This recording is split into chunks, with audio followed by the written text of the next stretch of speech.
pas encore des ossements, continue à prier. Continue à prier. Quand les ossements seront là, mon frère, ma soeur, je te dis une chose. Tu seras dans la paix. Tu seras à l'aise. Tu seras heureux. Pourquoi? À ce moment-là, ce ne sera plus toi qui agis. Ça sera l'Éternel qui agit. Tu auras la paix dans tous les secteurs. Tu auras la paix familiale. Tu auras la paix dans tes entreprises. Tu auras la paix spirituelle. Tu auras la paix dans ton avenir. Tu auras la paix dans tes descendances. Tu auras la paix parce que le Dieu de la paix est là. Amen. Amen. Je proclame à quelqu'un et je prophétise à quelqu'un que 2018 sera l'année du Dieu de paix. L'année de paix.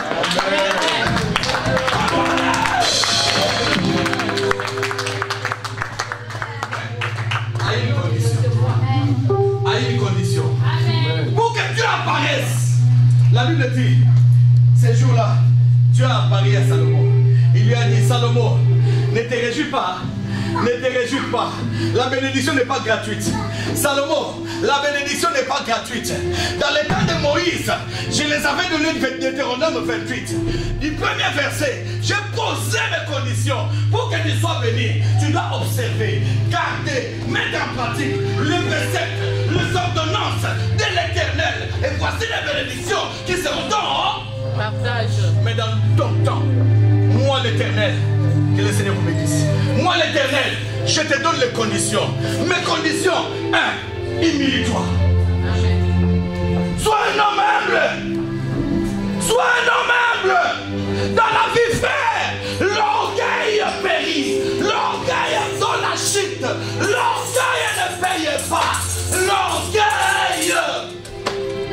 Mais c'est la chute. Amen. Si tu veux que Dieu te visite, si tu veux que Dieu te bénisse, sois humble.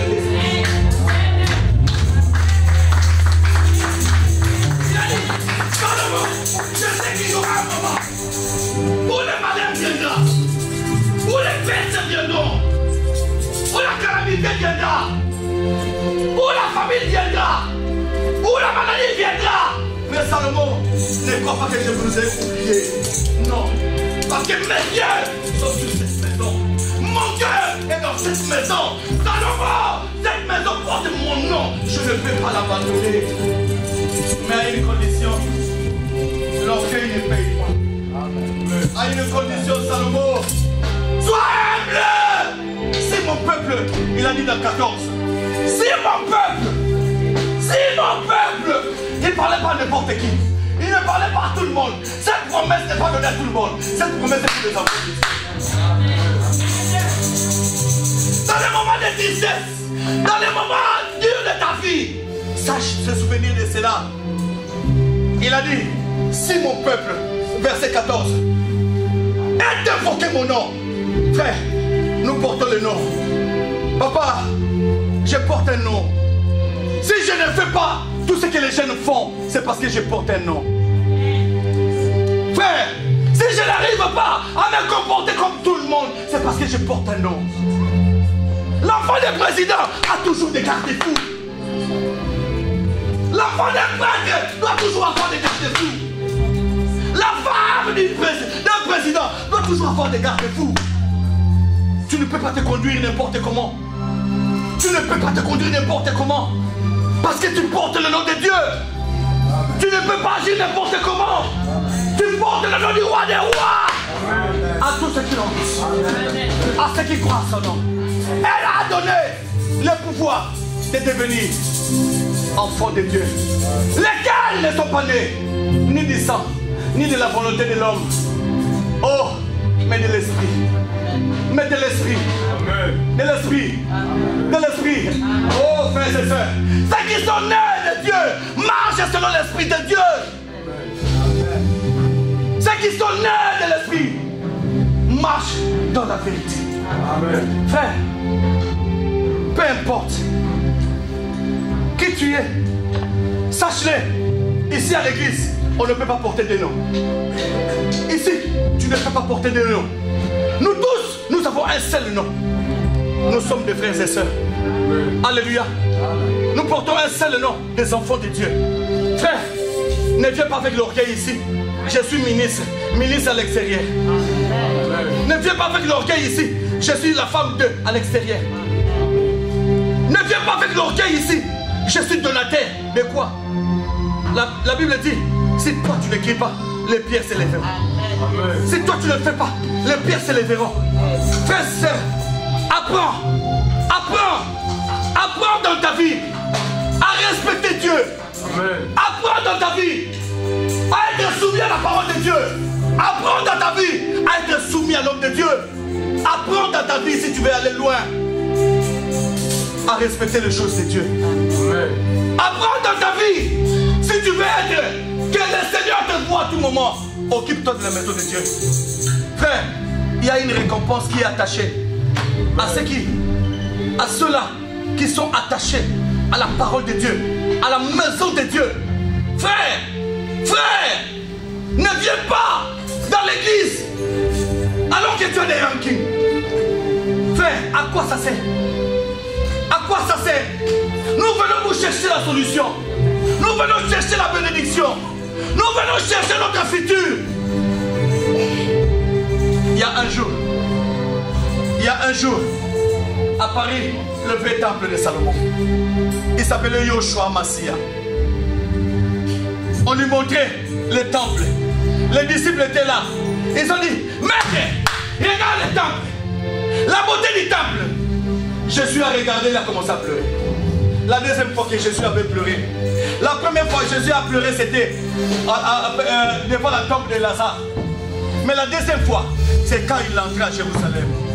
Quand il entrait à Jérusalem, la Bible dit, Jésus a pleuré. Quand il a vu Jérusalem, Jésus a commencé à pleurer. Vous savez pourquoi Jésus pleurait? Parce qu'il avait juré que ce nom doit résider à jamais dans cet édifice. Mais les gens ont fait de cet édifice, oh oui, la maison est volée. Il a dit, c'est ici où, là où il y a mes yeux. Est-ce que ces gens ici ne voient pas? Jérusalem, Jérusalem, la ville d'Apocalypse 21. La Bible dit, elle viendra du ciel. Ce n'est pas New York, ce n'est pas Texas, ce n'est pas Tokyo, ce n'est pas Djobu. Ce qui viendra du ciel porte un nom. La ville céleste porte un nom. Quel est le nom de la ville céleste? C'est Jérusalem, la ville de paix. Frère, Jésus a regardé. Il a dit, non, laisse-moi d'ailleurs vous informer. Le temple que vous voyez là, ce n'est pas le temple de Salomon. Le premier temple de Salomon a été détruit par les Jébusiens, par les Chaldéens. Quand nous voyons Chaldée, cela vous dit quoi? La région d'Abraham, n'est-ce pas? Abraham était des Chaldées. Cela veut dire, c'était et les Turcs, et les Irakiens, et les Syriens composaient ces peuples-là des Chaldéens. Aujourd'hui, ce sont plus les cultes. Il y a d'ici. Il y en a tellement beaucoup épelés. Alléluia. Dispersés aujourd'hui. Alléluia. Mais dans les temps, c'était des Chaldéens. On les appelait Chaldéens. Alléluia. Et nous voyons, le temple était détruit. On a amené les enfants d'Israël où? En captivité. Alléluia. Alléluia. Mais un jour, Dieu a commandé au roi Cyrus, le roi perse de Cyrus. Il lui a dit, va, libère les enfants d'Israël. Le roi Cyrus a libéré les enfants d'Israël. C'est alors que Zorobabel, alléluia, Zorobabel, en tant que roi d'Israël, à cet temps-là, il est venu reconstruire le temple de Salomon. Pour la deuxième fois. Mais entre l'original et la copie, il y a toujours une différence. Vous savez la différence c'était quoi? La différence c'était que dans le temple de Zorobabel, il n'y avait pas de feu. Le feu avait disparu. Alléluia. Quand on a reconstruit le temple par Zorobabel, au lieu que Dieu se manifeste par le feu, il n'y avait ni signe d'attention. Alléluia. Ni miracle. Alléluia. Parce que Dieu avait déjà lâché Israël. Après ça, les Romains sont venus. Ils ont détruit encore Jérusalem. Dans ce temps-là. Et nous voyons Alexandre le Grand. Alléluia. Qui a construit le temple que vous voyez aujourd'hui? C'était construit par l'empereur romain. Alexandre le Grand. Alléluia. Qui l'avait construit.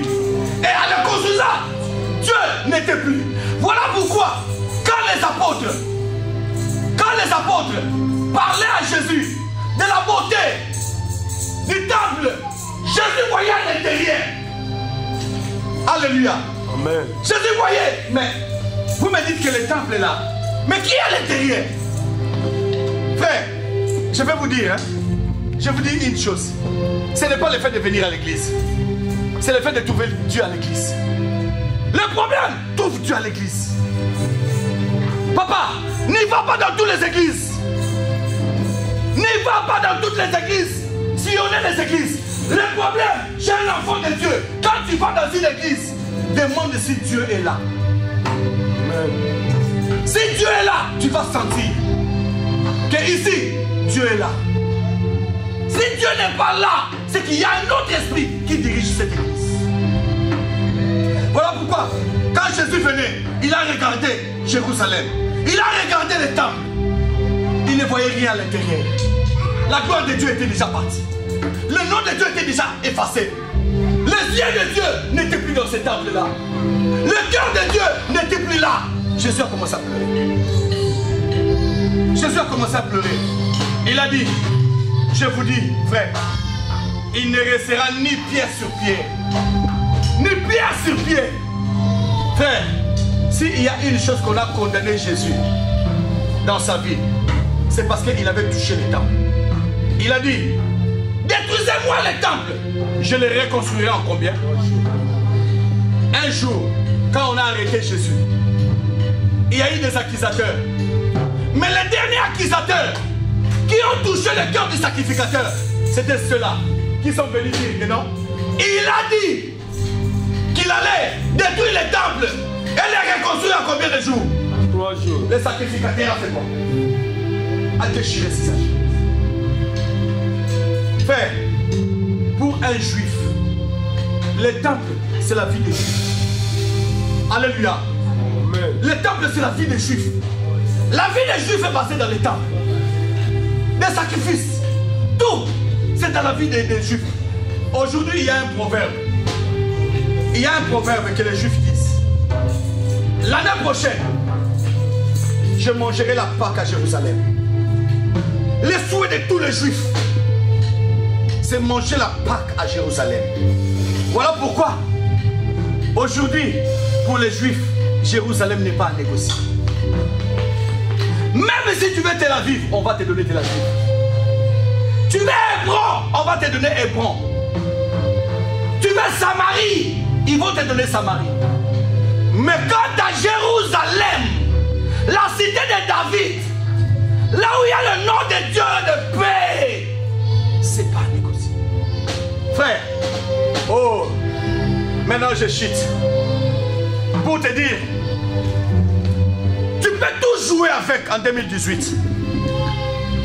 Tu peux tout faire en 2018. Mais, sache, aimer Dieu. Alléluia. Amen. La force de Salomon était parce qu'il aimait Dieu. Si David, malgré ses péchés, était appelé l'homme selon le cœur de Dieu, c'est parce qu'il aimait Dieu. Frère, 1 Corinthiens 13 nous dit, l'amour accepte tout. L'amour croit tout. L'amour ne s'enfle pas d'orgueil. L'amour est patient. L'amour supporte tout. Frères et sœurs, nous sommes arrivés à un moment où la prophétie d'Éphèse doit être accomplie. La Bible dit, dans le livre d'Apocalypse, c'est là où je chute pour ne plus continuer. Apocalypse 2. Alléluia. Amen. La Bible dit, Éphèse, je connais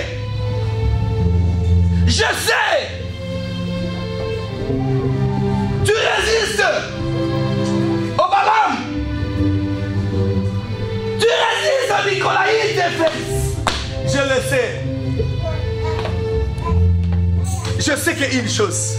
Papa, tu ne voles plus, n'est-ce pas? Je sais que non. Tu as laissé l'impudicité. Merci beaucoup.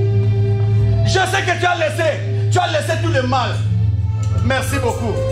Mais la Bible dit, voici ce que j'ai contre toi. Malgré ce que tu as laissé, voici ce que Dieu a contre toi. Qu'est-ce que Dieu a contre toi? C'est parce que tu as abandonné quoi? Tu as abandonné quoi? Tu as abandonné quoi? Le premier amour. Papa, tu venais à temps à l'église. Où es-tu aujourd'hui? Tu viens à 13h. Quand tu payais ta dîme. Aujourd'hui, où es-tu? Papa, dans les choses de Dieu, on te demande même de chanter. Aujourd'hui, tu viens chanter. Demain, tu n'es pas là. Servir à l'église, tu fais comme tu veux. Papa, ce n'est pas un problème. Mais la Bible dit, si tu arrives à tenir, voici les bénédictions qui seront ton partage. Il a dit quoi à Éphèse? Il a dit quoi à Éphèse? Comme récompense. Maman, tu peux nous lire ça? Apocalypse 2. Tout. Du 1er au 6e verset. Il est écrit dans la parole de Dieu, nous lisons au nom du Seigneur. Amen.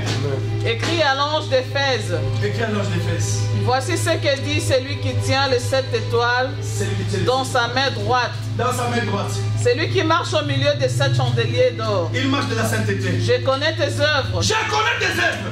Ton travail. Ton travail. Et la persévérance. La persévérance aussi. Je sais que tu ne peux supporter les méchants. Je sais que tu ne peux supporter les méchants, l'impudicité, les drogués. Tu ne peux. Merci. On y va. Que tu as éprouvé ceux qui se disent apôtres et qui ne le sont pas. Il y a beaucoup d'apôtres, surtout à Istanbul. Il y en a beaucoup. Alléluia. Qui ne sont même pas entrés dans les sacerdoces. On les verra en 2018. Alléluia. Le temps viendra. Le temps viendra. Alléluia. Et comme récompense, maman, on y va? Ouais, que tu as éprouvé ceux qui se disent apôtres mais qui ne sont pas. Alléluia. Et que tu les as trouvés même menteurs. Que tu as de la persévérance. Amen. Que tu as souffert à cause de mon nom. Tu as souffert même la persévérance, oui. Et que tu n'étais point lassé. Tu t'es point lassé, oui. Mais ce que j'ai contre toi. Ce que tu as contre toi. Ce que j'ai contre toi, c'est que tu as abandonné ton premier amour. Oh oui. On y va encore. Souviens-toi donc d'où tu es tombé. Souviens-toi d'où tu es tombé. Répands-toi. Répands-toi. Et pratique tes premières œuvres. Premières œuvres. Sinon, je viendrai à toi. Sinon. Et j'ôterai ton chandelier de sa place. À moins que tu ne te répandes. Alléluia. Amen. À moins que tu ne te répandes. À moins que tu ne te répandes. Tu te répandes. Voilà pourquoi ici, la Bible nous dit quoi? Car sa miséricorde durera toujours. Maman, quand tu écoutes la voix de Dieu, Apocalypse 3, 20, la Bible dit, voici je me tiens à la porte et je frappe. Si tu écoutes ma voix, tu ouvres, chanterai, je souperai, je vais t'alléger, je vais t'aider, t'apporter la joie. Et toi avec moi. Frères et sœurs, la Bible dit, quand tu pries, deuxièmement, tu te détournes de tes mauvaises voies. Qu'est-ce que fera l'Éternel? Il t'exaucera du ciel, pardonnera ton péché, guérira quoi? Ton pays. Alléluia. Amen. On se lève. C'est le dernier dimanche du mois et de l'année. Alléluia. Le dernier dimanche du mois et de l'année. Alléluia. Le dimanche prochain, ça sera quelle date? Le 31. Le 31, on ne sera pas là. Le matin, on ne sera pas là. Pour nous, c'est le dernier dimanche du et de l'année. Parce que le 31, le dimanche prochain, nous viendrons pour donner nos actions de grâce à l'Éternel. Alléluia. Amen. Nous ne viendrons pas faire les cultes normaux. Ça, c'est les cultes normaux. Mais le dimanche prochain, ça ne sera pas les cultes normaux. Alléluia. Amen. Alléluia. Amen. Voilà pourquoi je tenais à conclure cet enseignement. Alléluia. Amen. De 2017. Pour te dire, frère, ce que tu es, ce n'est que la miséricorde de Dieu. Amen. Ce que tu as eu en 2017, ce n'est que la miséricorde de Dieu. Ce que Dieu a fait dans ta vie, tu ne l'as pas pu mériter. Ce n'est que la miséricorde de Dieu. Oh, qui peut avoir un témoignage? Qui peut se dire que Seigneur, en 2017, tu m'as fait du bien? Qui peut se dire que Seigneur, en 2017, tu m'as visité? Mais je vais te dire, malgré ça, tu ne l'avais pas mérité. Car sa miséricorde durera toujours.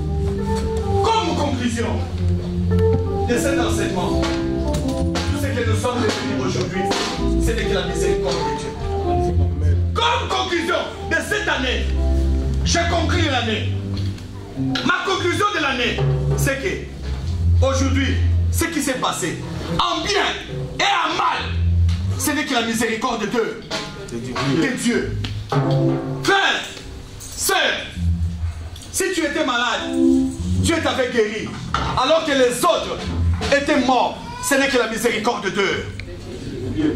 Si ta famille, il n'y a pas eu de mort cette année, frère, sœur, tu ne l'as pas mérité. Ce n'est que la miséricorde de Dieu. Si Dieu t'avait donné le voyage, alors que les autres ont vu leur passeport être refusé, ce n'est que la miséricorde de Dieu. Si Dieu t'a donné un enfant, alors que les autres ont avorté, les autres ont fait des morts-nés. Si Dieu t'a donné un enfant cette année, ce n'est que la miséricorde de Dieu. Si aujourd'hui, tes commerces continuent toujours, alors que les autres ont fermé, je vais te dire, ce n'est que la miséricorde de Dieu. Si aujourd'hui, tu es en bonne santé, alors qu'au même moment, beaucoup sont dans des comas, beaucoup ont fait des AVC, je conclue l'année. Ce n'est que la miséricorde de Dieu. Frère, si tes parents sont encore là, en 2018-2017, alors que beaucoup ont perdu des parents, tu ne l'as pas mérité. Tu ne l'as pas mérité. La conclusion est que le Seigneur vous bénisse. Ce n'est que la miséricorde de Dieu. Oh oui. Frère Coco, si aujourd'hui tu es avec ta fille, après de longues années de séparation, tu ne l'as pas mérité. Ce n'est que la miséricorde de Dieu. Oh frère, Vivi, aujourd'hui si ta famille est là, en 2017, tes enfants sont là, ta femme est là. Oh Jésus, merci. Tu ne l'as pas mérité.